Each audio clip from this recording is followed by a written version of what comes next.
ফেব্রুয়ারিতেই চলছে ফ্যান, তাপমাত্রা চলতে পারে 31 ডিগ্রিতে। নিম্নচাপের জেরে কি রাজ্যে বৃষ্টি? ঠিক যেমনটি টি-20 বিশ্বকাপে পাকিস্তানকে গোহারা হারালো ভারত, তেমনি বাংলা থেকে শীতও বোল্ড আউট। এবারের মতো বিদায়ের পথে শীত, তবে এখনো কলকাতা তথা দক্ষিণবঙ্গে ভোরের দিকে হালকা ঠান্ডা অনুভূত হচ্ছে। জেলায় জেলায় কুয়াশাও রয়েছে। যদিও আবহাওয়ার এই পরিস্থিতি যে আর খুব বেশি দিন দেখা যাবে না তা নিশ্চিত, কারণ ভোরের দিকে শিশিরানি ভাব বেলা গড়াতে না গড়াতেই ফুরত হচ্ছে। সঙ্গে বাড়ছে রোদের তেজ। ফ্যান না চালালে তীব্র অস্বস্তি বোধ করছেন সকলেই। ফেব্রুয়ারির মাঝামাঝি এমন আবহাওয়া মোটে খুশি নন রাজ্যবাসী।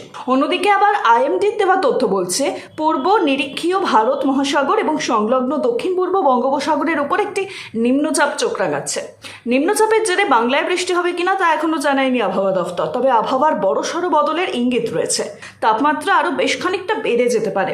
চলতি সপ্তাহের শেষে শীতের রেশটুকুও অনেকটাই মিলিয়ে যাবে বলে মনে করছেন আবহবিদরা। কলকাতার বর্তমান সর্বনিম্ন তাপমাত্রা 16 থেকে 17 ডিগ্রি সেলসিয়াসের মধ্যেই ঘোরাফেরা করছে, তবে চলতি সপ্তাহে তা বেড়ে 19 ডিগ্রির কাছাকাছি পৌঁছতে পারে।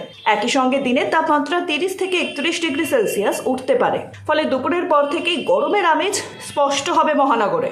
দক্ষিণবঙ্গের জেলাগুলিতেও প্রায় একই চিত্র।